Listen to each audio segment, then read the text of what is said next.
Hey guys, welcome to this session by Intellipaat. I am sure you already know how important digital marketing is, right? Well, when you think about it, individuals, businesses, and even multinational corporations, right? So all of these guys want to get ahead of their competitors' game, and they're spending millions and millions of dollars every single year to make sure they use the best tools, techniques, methodologies possible in digital marketing as well. So when you're thinking about all of this, there comes a huge requirement for proficient digital marketing experts as well. Now, with that comes interviews and a high amount of competition. So, keeping this in mind, we here at Intellipaat have come up with this top digital marketing interview questions and answers set that you guys can use for your interviews as well. So, use this as a guide to see how you can approach these top asked questions and how well you should answer them as well. Well, guys, before we begin with the session, make sure to hit that subscribe button and that bell icon so that you'll never miss any updates from us. And also, guys, if you're looking to be proficient in digital marketing and you want to become an expert in all of these concepts, Intellipaat does provide a comprehensive course program on digital marketing as well. So make sure to head to the Intellipaat website to check that out. Now, without further ado, let's begin the session. So, coming to the first point on this top digital marketing interview questions and answers set, it states briefly explain digital marketing. Well, one thing before even we get into the answer of this, make sure you do not get carried away because the question specifically says briefly, right? So make sure you keep it as concise as possible while answering this. So digital marketing is one of the world's most important domains right now in the case of online space, because this is exactly where we're trying to, put all the methodologies, terms, techniques, where we're scaling brands, products, and we're bringing a closer interaction between the customers and the people who are providing these for us, right? There are many things that when it comes to digital marketing, there's SEO, email marketing, social media marketing, and many other domains, many strategies, and of course this is an ocean in itself. So this is something that you can use on understanding how you should answer this question. Coming to question number 2, it states, what are the types of digital marketing in the industry? Well, again, this is another question. Make sure you do not get carried away with the question. Understand that there are many types of digital marketing, and it is okay if you cannot state all the types, but at least 5 should help you out. We have email marketing, we have social media marketing, we have SEO, that is search engine marketing, then we have affiliate marketing, content marketing, search engine marketing, which is SEM, and of course PPC, which is pay per click advertising as well. So these are the mainframe, I'd like to call the foundational aspects of digital marketing types, and there are many others. And with every single day that we're trying to cater to a wider variety of audience, there are more methods that are being created as well. Coming to question number 3, it states, please define SEO in brief. Well, SEO actually stands for search engine optimization, as you might already know. So what this is, it is a structured approach. It's a technical approach that we take in helping us drive a higher quality and of course a higher quantity of traffic onto the website as well. So our website may be of a brand, it might be of a product, or it might be of a service that we are offering. So considering all of this, you want more people to land on your website, right? You want the traffic rate to be increased. So this number that we put in, what we call as the incoming traffic rate, to increase all of that and to make sure that the people coming in are actually genuine. They're not spam bots, and they're they're of high quality in a way that when they come on the website, there's a good chance they're going to make a purchase and leave. So to cater to all of these things and to make sure that we do it all organically, we use SEO. So organically means we do not have to pay any sort of money to the search engines to get the website up in the rank, but we do it organically as well. So that is how you can approach this question. Coming to question number 4, it states, what are the top 5 ways to increase traffic to any website? Well, as we mentioned, right, since digital marketing is not a one-time solution for all the problems out there, so each individual problem has its own solution. So whenever someone asks you saying what are the top 5 ways to increase traffic, it is very subjective, because it really isn't possible to tell you the top 5 and say, hey, this will work for you, because that is wrong. So how do you answer this question, right? So make sure you pick up the top 5 methodologies which are well-oiled. It means that there's a good chance that no matter what domain you're in, these 5 methodologies methodologies have proven to work before, and it should work for you as well. So we have SEO interlinking, we have content marketing, we have paid advertising, volume-based catering, and of course email marketing as well. So these are some of the top 5 ways you can actually go on to increase traffic to any website regardless of what they're doing as well. And of course you can mention any other top ways to increase the traffic as well, but at least in my opinion, mention 3 or 4, and if possible do talk about them as well. See, there's a lot of things when it comes to paid advertising that you can talk about. There's a lot of things when it comes to interlinking, content marketing, and more as well. Coming to question number 5, it states, what are keywords? Why are they considered important in this domain? Well, keywords, as the name suggests, literally are the thing that people search for. So these are the words that people type in to search for something on a search engine or anything, right? So if you are implementing SEO in your strategy and your website has to appear whenever someone searches for this, it means that this is the keyword that you're catering to. If someone searches in Google saying Nike women shoes, and if you are a person who's selling Nike women shoes, then you have to do everything you can to make sure you rank up higher on the Google search engine's first page, right? So if you do that, there's a good chance someone's going to come to your website, land on your website, make a purchase and leave. So that's how this works. The most important thing about this is this. With keywords, you can actually analyze it into a good amount of depth. You can go into the details of it. Keywords are used. Keywords can be exploited if they're done correctly. And at the end of the day, if you do everything right, you will turn in more revenue if that is the base requirement of your digital marketing campaign. And of course, it makes sure that you're putting your brand out there as well. So coming to question number 6, it states, where all can keywords be used to drive more traffic to a website? See, keywords can be used in a lot of places, right? So you can answer probably this question in multiple different ways. And if you just pause the video right now to think of an answer, I'm sure you guys will come up with a lot of ways, right? But the most important ways where keywords have a lot of impact is, when you have content which cater to the keyword in terms of the web page title, the web page URL, the meta description, the content you actually put on the website, and of course all of the headings as well. So if you use the keywords in these 5 places, right, there's a higher probability of driving in more traffic, because all the algorithms that work in the search engines, they'll crawl through these, they'll understand that you're catering for the keyword, and they'll want your website to rank as well. So coming to question number 7, it states, what are the 2 main ways of categorizing digital marketing? The 2 most important ways that we talk about marketing and digital marketing is inbound marketing and outbound marketing. See, inbound marketing is completely based on the customer, right? So you have a customer, or you have a set of customers that you're catering to. So you'll write blogs for that, you'll create social media channels, you'll talk about your product there, and you will just keep the entire scope, the entire focus on your customer and work on what's required to get your product out there. Now, when we're talking about outbound marketing is a little different, because here what we're trying to do is that we're trying to find a need for product requirement and how we can actually go on to provide it. Now, inbound marketing might cater to a smaller set of audience, but outbound marketing is definitely a huge audience as well, right? So think about putting billboards up. In the case of conventional marketing, you have televised advertisements, you have magazines, and all of these conventional methods which can be considered as outbound marketing, right?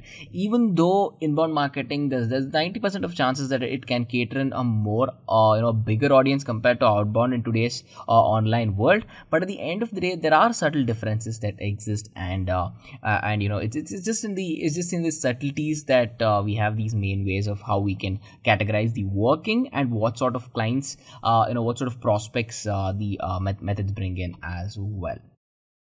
Coming to question number 8, it states, what are some of the most used digital marketing tools today? Again, there are many tools out there in the world of digital marketing, but then there are these top tools which, of course, you as a person watching this video should know, right? So there's Google Analytics, we have Ahrefs, we have MailChimp, we have the GKP or the Google Keyword Planner, we have Kissmetrics, Keyword Dictionary, SEMrush, Mossbar, and we have many other tools that we make use of digital marketing as well. So at least pick up on, let's say, 3 or 4 tools, or maybe 5 tools, and maybe give an introduction about one tool, and talk about it to show that you actually know that as well. So if you're on this video, I'm sure you guys might have used one of these tools. So whatever tool that you know out here, make sure to mention about that. Coming to question number 9 next, it states, what is pay-per-click advertising? Well, one thing you really have to understand is that pay-per-click is something which is extremely popular in the world of digital marketing. It is one of these methodologies where we actually have to spend money and we have to pay the advertiser, to actually put up the website. And whenever there's an advertisement that gets put up, and there's a small amount of money that gets transacted every time there's a person who clicks on this advertisement that's shown on the website. So, for example, if you probably are reading a blog somewhere, or if you're just browsing around on the internet, you will see an advertisement panel, right? So someone has paid that website owner to put up that advertisement, and as soon as you click that, there's a small transaction that happens in between the website owner and of course the person who asked for the advertisement to be put up as well. So it literally, as the name suggests, it's pay per click. So every time there's a click, there's a payment that happens and money moves around in a very small amount, of course. So considering this is actually very popular because this brings in a lot of different prospects at the end of the day, and it works. This is one of the most important methodologies that's widely used in digital marketing. Coming to question number 10, it states, what is black hat SEO? See, one thing you have to understand about black hat SEO or any other techniques that are used in SEO is that all of these techniques are aiming to get a higher ranking out of these search engines. So again, black hat SEO is one of these methods as well. It's this approach which says no matter what, let's get the rank. So there's a lot of unethical things that get done here because every search engine out there has its own guidelines that you have to follow. So if you're not complying with these guidelines, it means that it is unethical. You will be using a lot of methodologies which is not approved by the search engine people. And of course, when you keep doing this, right, think about link spamming, think about adding hidden links or fishy links and all of this. So when you're doing all of this, it will give you a huge surge in the ranking immediately. But of course, the surge that you get is short lasting. It is definitely not long lasting because all of these search engines have extremely intelligent algorithms working in the back, and they can pick it up, and of course they can start deranking or delisting the website as well. So you might be wondering, why would they even require that short surge in ranking, right? So that is actually done to make sure that they might be catering to a quick sell and a quick get out. So in that policy, they'll come in, they'll get the website to rank, probably have the product to rank, get the word out there and be done with it. So in that case, they're establishing their brand in a very rapid way. But to grow it, I would definitely suggest either using white hat or any other ethical method in digital marketing as well. And then there might be a follow-up question for after the black hat SEO question, which is, okay, so what is white hat SEO, right? See, white hat SEO on paper is one of the most used SEO techniques across the globe out there, because here you will be making use of a lot of techniques which is ethical, which is present in the guidelines of the search engine itself to make sure that you're not doing anything wrong in the perspective of the search engine. So there's a lot of things that is involved in white hat SEO. It's website optimization, it's creating good quality content, adding backlinks, a lot of things where you will be doing everything legally, you'll be doing everything ethically to make sure that you get a very good rank as well. Of course, you will not see a huge surge in rank, and of course the landing traffic as black hat SEO, but this is a slow and steady growth, and this anything slow and steady, it usually tends to outlast something which is very highly rapid paced, right? So in that particular case, that is white hat SEO. And then there's one more type, which is called as grey hat SEO. Grey hat SEO, as the name suggests, grey is a mixture in between white and black, literally, right? So in this case of SEO, that's the same as well. So it's basically a mixture of both white hat techniques and black hat techniques too. So the person, a grey hat SEO developer, what this person will do is he or she will make use of techniques from both the sides of the table. So one day you're working on something which is ethical, which is in the guidelines. The next day you might be working on spamming a little bit of internal links or doing something fishy there, using the best of both cases to get your website to rank. Now you might be wondering, why shouldn't everyone try this, right? See, there's a huge hit or miss that happens in grey hat SEO. Half of the time the algorithms cannot pick up grey hat, and most of the times they do, of course. But if it hits, then you'll get a huge surge in rank, and the search engine thinks it's ethical. If you do not, it means that you'll start getting delisted and deranked. So it is a literally flip of a coin. But then if it works really great, or it doesn't work at all. Of course, considering all of this, it's really best to stick to white hat SEO. Coming to question number 13, it states, can you state some methodologies that can be used to improve conversion rates? See, whenever we're talking about conversion rates, right, it's the ability of you catering to your audience with beautiful content, an aesthetically pleasing website, and providing good functionality as well. Now, if I have to go through 10 pages to buy a product, I definitely will not do it. This is the common consensus from thousands of people. That's why the e-commerce sites that are very popular today are keeping it as simple as possible. With probably 2 or 3 clicks of a button, you can purchase something. So to keep that kind of a good user experience is definitely something that will help in improving conversion rate. When we talk about conversion rate, it's basically when a person lands on the website, they're a prospect, right? They're just looking around. When they start adding things to their cart, and once they actually make the purchase, they're a customer. So this entire goal of taking someone from a visitor and making them a customer is what we talk about when we think about conversion rates. And of course, it's always vital that there are new methodologies put in, but a good user experience definitely helps to drive the conversion rates. And then the 14th question states, what is Google AdWords? AdWords is actually, as the name suggests, it's advertising words. It's a short form. It's an advertising service that gets provided by Google, and it is one of the most widely used advertising service as well. Because here, what we're trying to do is it works very similar to PPC, and it's one of the world's most widely used PPC systems as well. Since it's Google, of course, everything is structured, everything is brilliantly made. It doesn't cost a lot, and you can have your budget set up. You can work on how you'll be working on payments, what sort of content that you have to display, how it has to be displayed, when, what, why. So you'll get a lot of flexibility for a small amount of money. It definitely isn't small if you're if it could be tough if you're a small time company, but at the end of the day, the returns that you get from AdWords is huge. So in that particular case, Google AdWords add a lot of value to the digital marketing campaign. Coming to question number 15, it states, what is the difference between SEM and SEO in brief? One thing you have to know about SEM is that the basic difference lies in how it works. SEM stands for search engine marketing, while SEO stands for search engine optimization. With search engine marketing, what we're trying to do is we are purchasing advertisements on various search engines, and we are forcing our website to rank. So we are paying the search engine and asking them to get us to rank. With SEO, that's not the case, right? With SEO, everything is organic. So what we're trying to do is we're trying to get use of all. So what we're trying to do is we make use of all of the top of the methods that we have, all the tools, all the techniques, and we're organically trying to bring in traffic. That means that we literally are not paying anyone anything. Of course, I mean the search engine, and we're bringing in a lot of traffic that way as well. So considering that, SEM and SEO work very differently, but at the end of the day, they have a common goal of bringing in more visitors to the website, having more landing rates, and a higher rank on the search engines too. Coming to the 16th question, it states, what social media channels are popular today in terms of digital marketing? See, whenever we think about social media, there's many forms of social media, right? There's social media for everything, and there's one new social media probably coming out every month. So considering all of these, there are a lot of big guys, right? See, you have LinkedIn, you have Facebook, you have Instagram, you have Snapchat.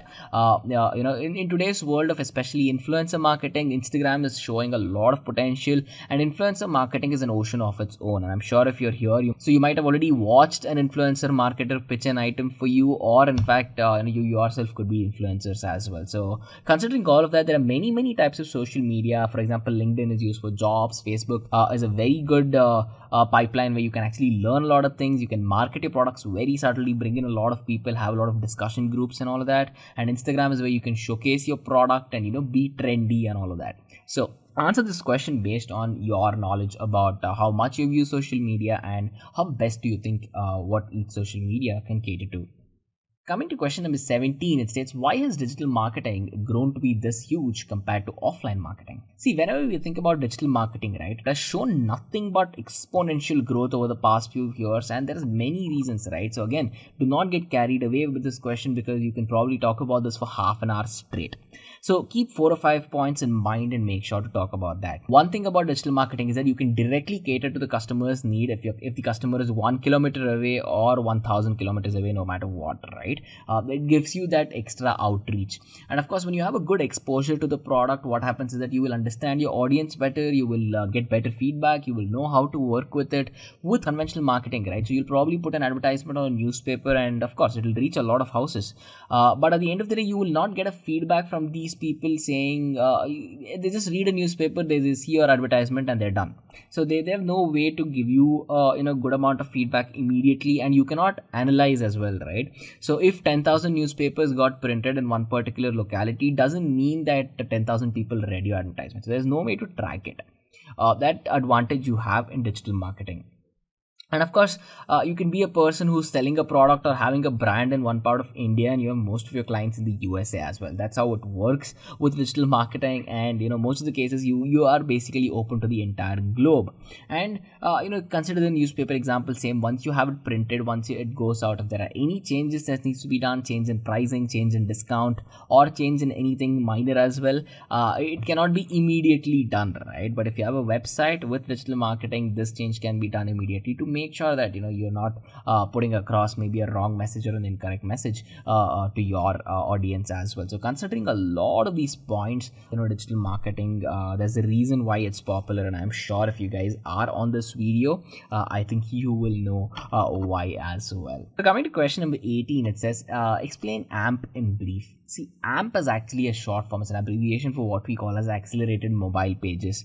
So how AMP came about is that it was actually a brainchild of the people at Google and another very important social media platform, that's Twitter. AMP is actually an open source library. What it does is that it helps users to come up with a very simple web page without having to put much efforts into it. So what this does is this gives you quicker loading, and once you make use of AMP, what you're trying to do is you're making sure that your website doesn't take a long time to load, and that it really does not have to go through multiple platforms to be optimized for, and you really don't have to optimize it for every single website. So at the end of the day, the goal is to keep it simple. The goal is to load it quicker and to make sure that no matter where you view it from, no matter what browser you view the website from, it has to work fine. So to do all of that, we make use of accelerated mobile pages.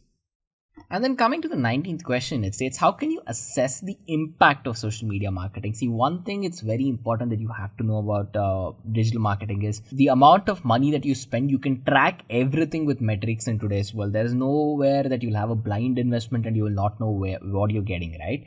So in the case of social media marketing, you can check the number of followers. It can be Twitter, Facebook, LinkedIn, the number of likes you get, and how many leads, how many people are interested in the comment section to buy your product. You can have direct engagement, again same in the comment section, or they can DM you as well. In that particular case, you can talk about what they're happy about the product, why they are not happy, if they have issues that you would like to resolve. Content sharing with each others, of course, brand outreaching where you're trying to put yourself out there, subscription offers, and there's a lot of things in social media marketing. You can probably fill up the entire page, and maybe you don't even have to think about it, but you can give 20 different metrics on how you can track social media marketing, right? So this is a pretty straightforward question, but it's very important that you actually talk about them as well. Coming to the 20th question, it states, why is email marketing considered as the most effective way of digital marketing out there? See, with email marketing, there's millions of mails that get sent every single day, right? So it has the outreach, it has the potential, and it has a good way of bridging the gap that exists between customers and providers. So keeping this in mind, there's a lot of things that goes in on the back end that proves that email marketing is one of the most efficient way, one of the most effective way in which you can actually reach your customers and drive results out of it as well. So considering all of that, it actually is a very nice way to convert your customers pretty quick. Question number 21 states, what is click-through rate? Click-through rate, this question can be also reframed as what is CTR. CTR stands for click-through rate. So it's basically the number of times someone actually landed on your website by either clicking on a promotion, clicking on an event, or clicking on any sort of advertisement as well. So this click-through rate will tell you about if your advertisements are working, if your promotions are working, if people are actually clicking on it to get on your website or not, and if they do, how many people are doing it as well. There's a lot of other metrics that you can track about how long they're on your website, what's the the scroll depth, and a lot of things as well. But the basic thing about click-through rate is that if you have an advertisement as a barrier, or if you have the advertisement as a gateway, how many people are crossing through those gates. Coming to question number 22, it says, how is return on investment calculated, or how is ROI calculated, right? Again, a very simple question, but return on investment you really have to know is that it is a literal difference between sales amount and the investment in marketing. So whenever we talk about ROI in the case of digital marketing, what is the amount of money that you put out? What is the amount of money that you took out of the company to hire digital marketing experts, to buy digital marketing tools, to pay for search engine marketing or any other kind of marketing channels, pipelines and tools, and what is the actual sales that you made, or what is the actual outreach that you're getting. So once you calculate this difference, you will understand that that this is the amount you spent, X amount you spent, and Y amount is the return that you're actually getting back as well. It's a pretty simple thing, but there's a lot of companies who are very keen on holding a good return on investment, and with digital marketing it doesn't take a lot of skill to actually get good return on investment, considering the person whoever is working on the pipeline is an expert, of course. Coming to question number 23, it states, what is the difference between page sessions and page views? So the simple differences between a page session and a page view is that whenever we talk about a page session, it's when a person actually lands on a website every single time. That's a session. If a person is on the website, a session is created and they're either viewing one or more pages that are present on the website. That's a view, because they're actually interacting with the website and they're not bouncing off, right? So to track all of those metrics, we make use of page sessions and page views. Coming to question number 24, it says, what is the difference between Google AdSense and AdWords? So AdSense basically help the companies create all the spaces that's required for AdWords on their website, where they should put it up, what they should do, and how they should do it right.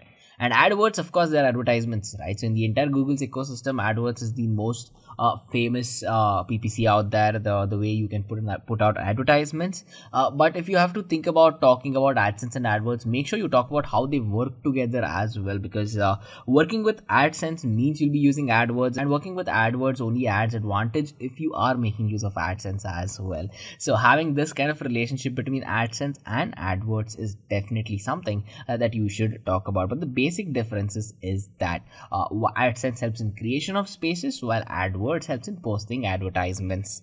Moving to the 25th question, it says, what is your interest towards the field of digital marketing? See, with this question, the interviewer here is trying to assess what is your level of understanding in digital marketing, what is your level of commitment, and of course, the way you should answer this is, I cannot tell you one answer that's going to be right for you all, right? So you have to talk about your interests, your commitment to the field of digital marketing, and of course, your passion towards digital marketing as well. It can be something that has inspired you to pick up digital marketing, or that there's a problem that you are very good at solving, you have a knack for digital marketing, and people really like whenever you try to market a product, or you're very subtle with it, or whatever the reason is, right? So this question completely depends on you, but then you can use the foundational approach that I gave to go on to answer this question. Coming to question number 26, it says, what is the difference between do follow and no follow links in SEO? Do follow links, as the name suggests, will actually tell the search engine and its crawlers to follow through and come on the website and crawl around and find all the details that's required to provide indexability. Whenever we talk about no follow links is when you tell the search engine to not follow, and to make sure that you will not use any of that to whatever links that you have put in your no follow part of the code, right? It means that you're telling the search engine to not actually consider all of that for ranking the website. That's the basic difference that exists in between do follow links and no follow links. There's another difference is that do follow links, yes, considering how they work, affects the ranking of the website. But if you have put in a no follow link, no matter what you put there, you're telling the crawler not to get into that, so it really will not hurt your rank or influence it in any way. Coming to question number 27, it says, how can a platform such as YouTube be effectively used for digital marketing? With YouTube, I don't think I really have to stress a lot, right? Because it is one of these amazing digital marketing pipelines where there's millions and millions of people every single month. So whenever you think about it, this is one of those places where you can cater through videos to the people out there. You're watching this yourself on YouTube as well, right? So you will understand that we have a direct relationship with you guys. You will have a goal to the campaign. So we, of course, will have a goal to our own campaigns, and we'll be meeting that as well. So to drive healthy traffic to your websites, to get your rank up, and at the end of the day you will need a lot of good content as well. So it doesn't mean that no matter how aesthetically pleasing your video is, if your content is not good, it doesn't mean you will rank, because at the end of the day, in YouTube especially, content is extremely important. Your website should be good, it should be elegant, your videos must be informative, and only then, when all of these three things come together, you will have a successful YouTube campaign too. So whenever you're asked about this, of course you can add on more points, and then talk about how you think YouTube is very effective in today's world of digital marketing as well. So coming to the 28th question, it states, which platform is looked at when candidates want to post or refer to job related advertisements?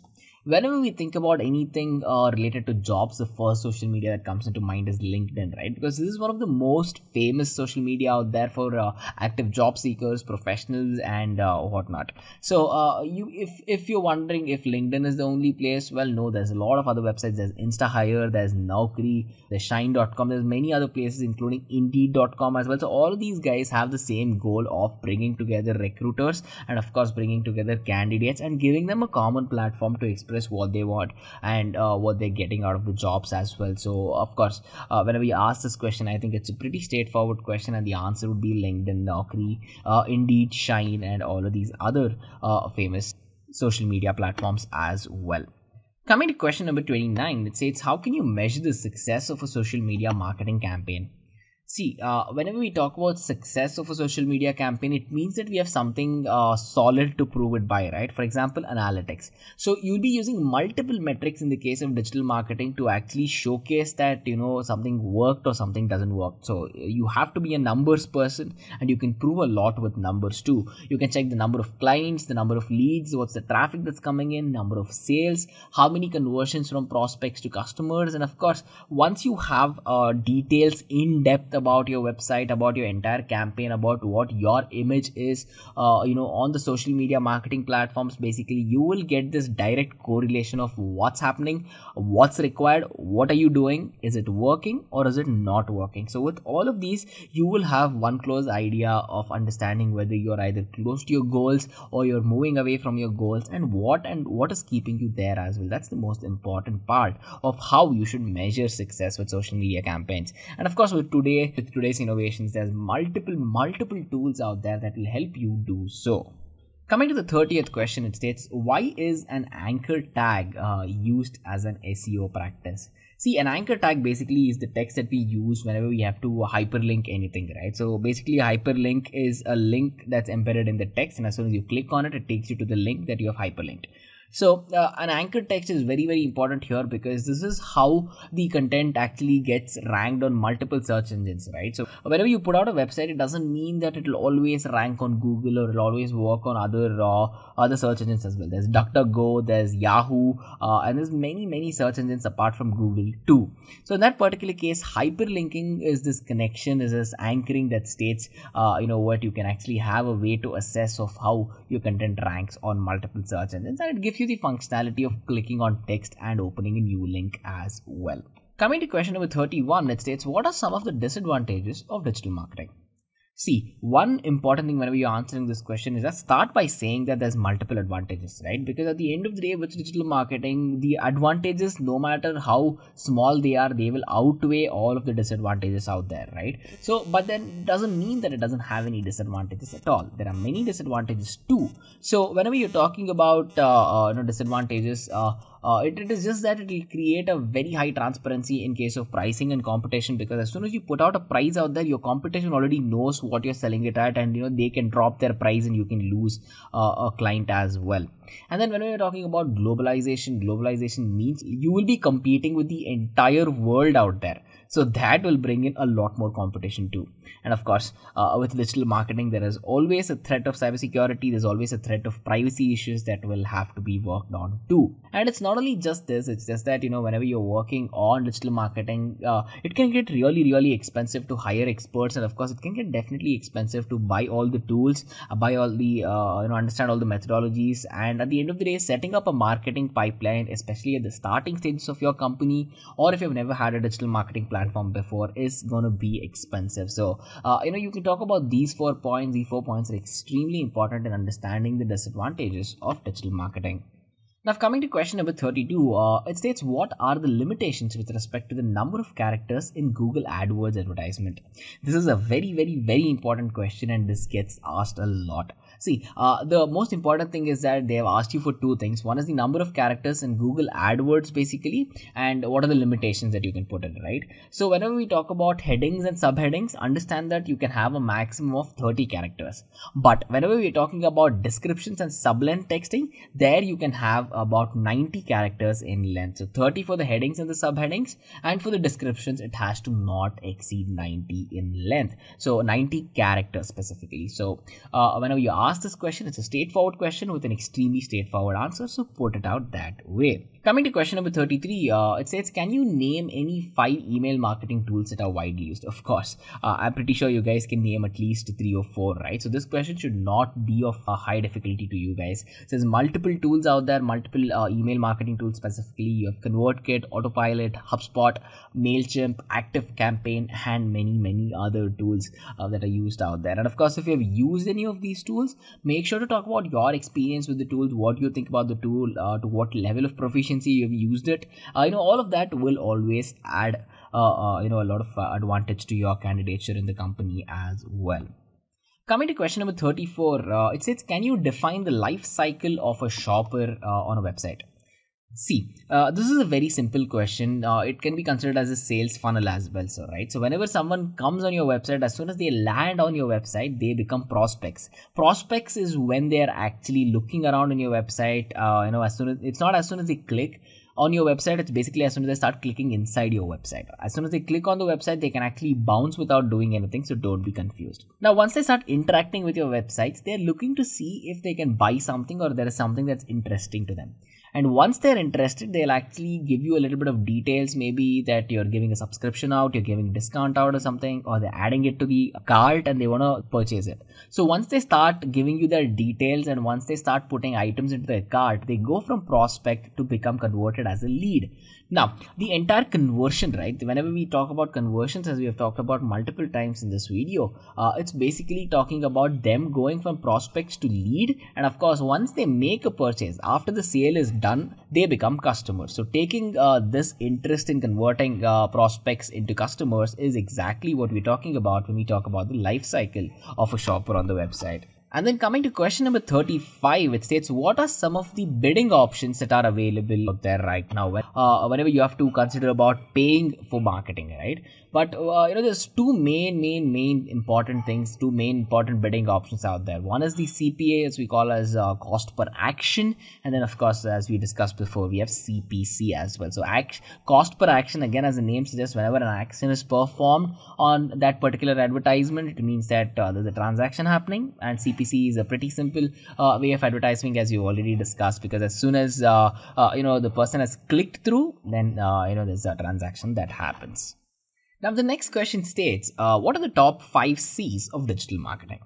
Well, the top 5 C's, as we call it, is actually depending on very important factors that play a huge role in digital marketing, right? They are content, their creativity, that's consistency, good communication, and of course, customization as well. So whenever you talk about this, there's no order in answering to these, but do talk 1 or 2 lines about what each of them mean, right? For example, good quality content is essential. You have to be very creative in your digital marketing, because if you're doing everything that someone else is doing, you are not being creative. And then consistency, right? Of course, customers will love a consistent brand, and it will basically help you with your outreach. It will help you with your brand growth as well. And then when we talk about communication, yes, you need to have a good communication pipeline with your customers too. And direct communication is definitely preferred. And customization, right? Customization is very, very important. Now, so coming to question number 37, it states, can digital marketing completely replace traditional marketing in the future? Well, with this question, what the interviewer is trying to understand is that he or she wants to know how deep you know about the subject or how well you have used digital marketing, right? So, the best way to go on to answer this is to state real world examples and to say, hey, this is where people tried conventional marketing and people tried digital marketing, and this is where digital marketing worked. So, real world examples are the way you're supposed to answer this question. And then, whenever we're talking about digital marketing too, so the most important thing that you have to understand here is that digital marketing is very very strong today. It has a lot of perspectives and it's forever growing to be a good entity, right? So no matter how much traditional marketing is trying to make a comeback, there's no way, in my opinion, that it can overpower digital marketing too. But instead of fighting it against each other, digital marketing versus traditional marketing, so instead it'll add a lot of value if we can make use of both digital marketing and traditional marketing as well.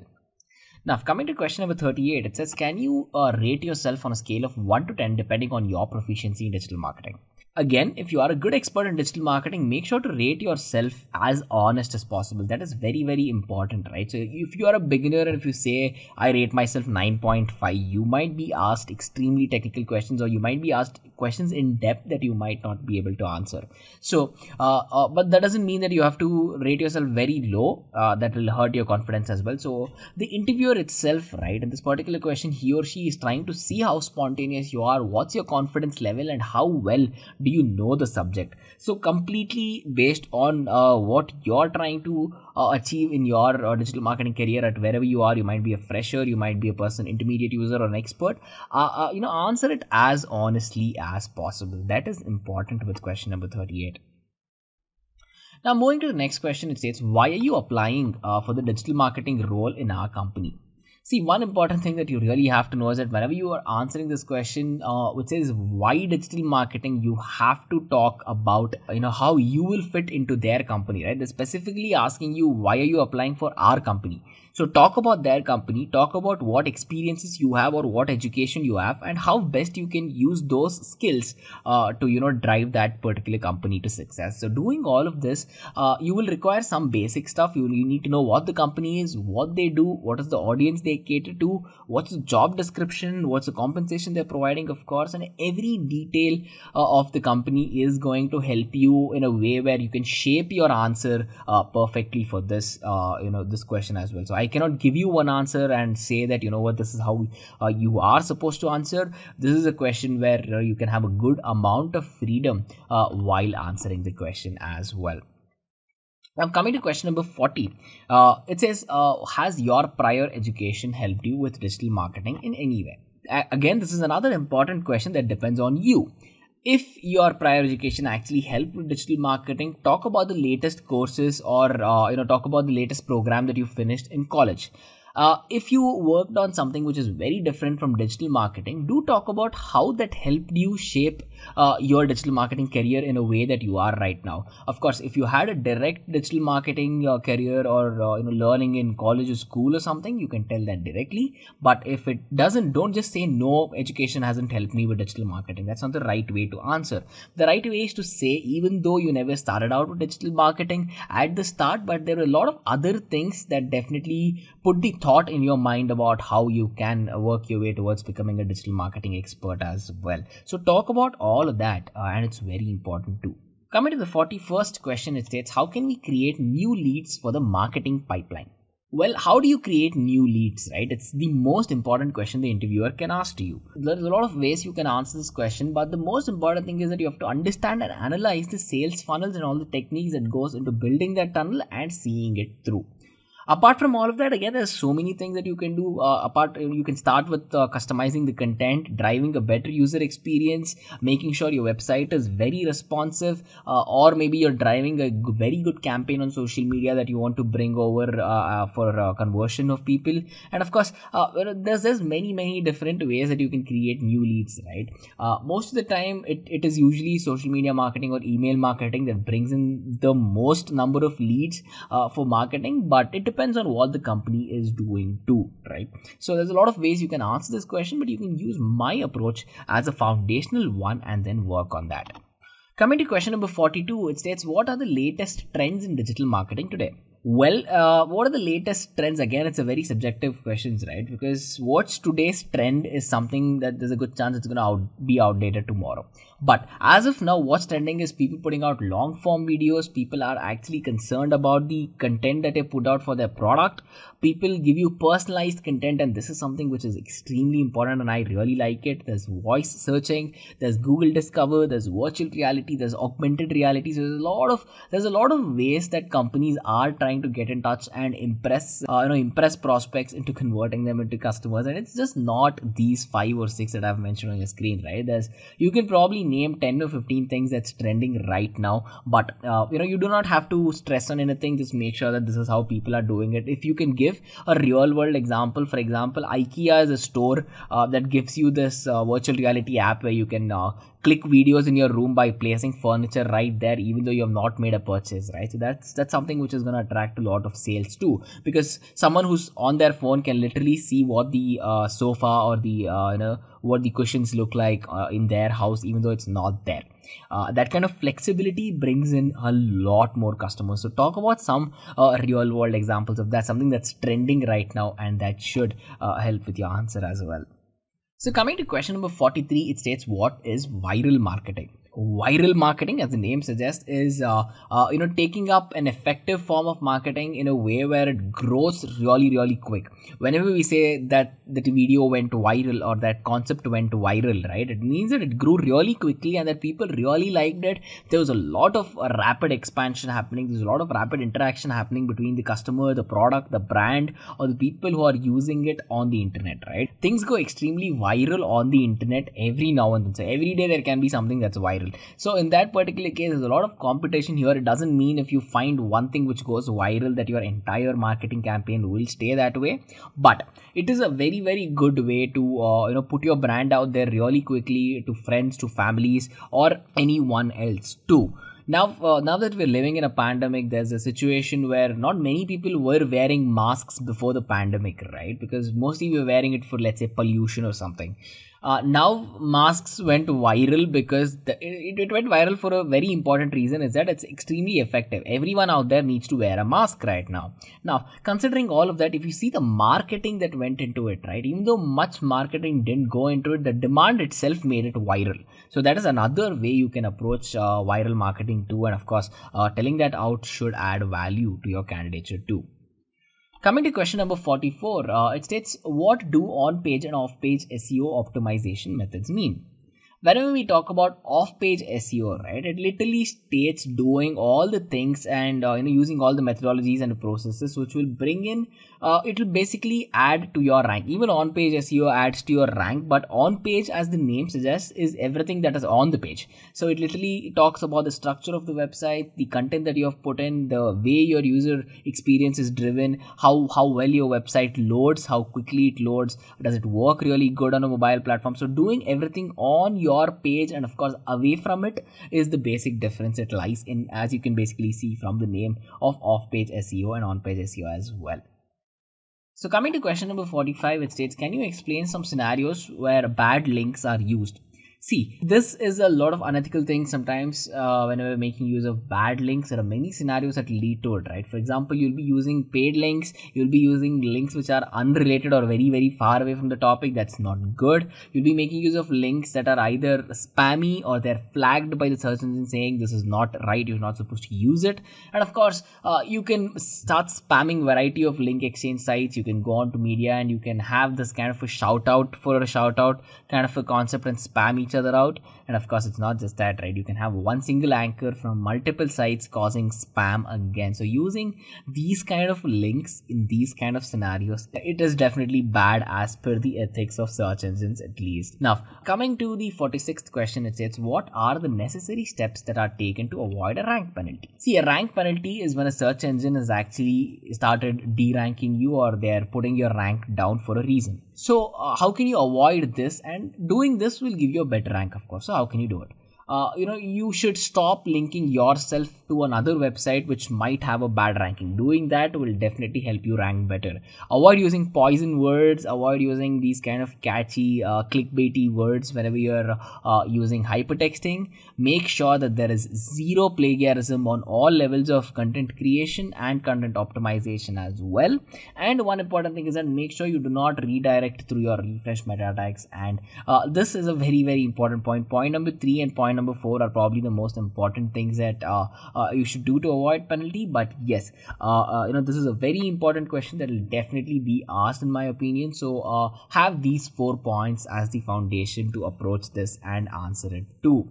And now coming to the 47th question, it says, what is your plan after joining this digital marketing role? See, one important thing that you have to talk about is how you have the capability and the understanding to know about the company and how you can start working with them at the earliest, right? See, it's not that you just go there day one and by the end of day one, you have done a lot of things.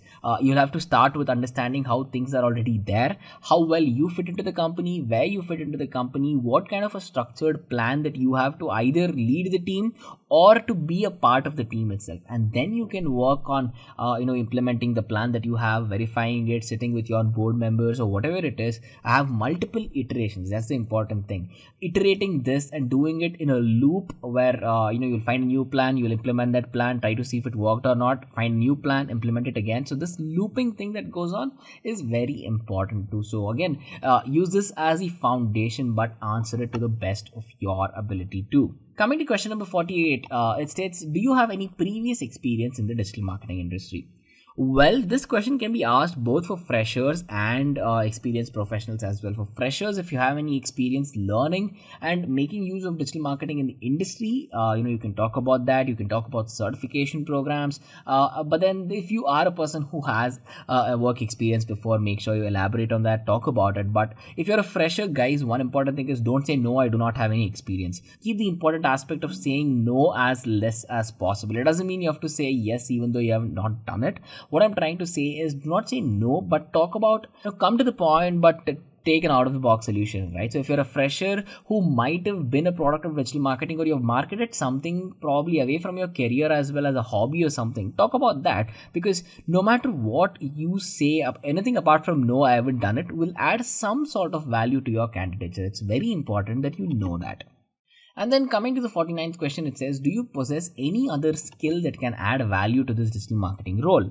See, there are many skills that you might already have whenever you're thinking about digital marketing. So if you have any other skill that you think is going to add a lot of value apart from what you have mentioned on your resume, or apart from the initial discussions that you might have had, talk about that. For example, you might be extremely good at tracking analytics. You might be very good at designing an entire end-to-end digital marketing campaign program, even though you might be applying for a very basic role. You might have the capability to lead a team. You might have extremely good communication skills, very good project management skills, and all of that, right? So whatever skills that you possess which you directly haven't mentioned on your resume or haven't conveyed to the interviewer, this is the chance to do that, because this will add a lot of value to you as an interviewee there, basically, because to convince recruiters is not easy in today's world, but you can make it very easy if you know how tactfully you should answer these questions as well. Now, coming to the final question, it states, have you earned any sort of certification to improve your learning and implementation process? Well, certifications, you will know the numerous advantages that you will have, right? You will be open to jobs. You will be certified by top companies out there. You will be working with professionals across the globe who would have taught you the courses, the certification programs and whatnot. So you will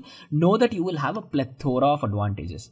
But what should you do to convey this to the interviewer? Well, the interviewer will know that if you have had a certification program, that it means you're serious about this particular career, that you're putting your time, your dedication, your effort, your money into becoming an expert and having, making a change in the world out there. And let's say if you're a person who's coming from a background of electrical engineering and now you want to become an expert in digital marketing, you picked up a certification course and you completed it with all the good hands-on projects and the industry level exposure that it provides. provides, it means that the interviewer will know that you have a strong aspiration, you have a passion towards this particular domain, and that you have the capability to learn really quick and learn in a structured way, of course. So this is what you should be conveying. Now, how do you do that? Well, to do that, if you have multiple certifications, of course, name the multiple certifications that you have done in the case of digital marketing. But instead of just talking about what all you've learned and what's the program all about, don't do that. Talk about how you have used it.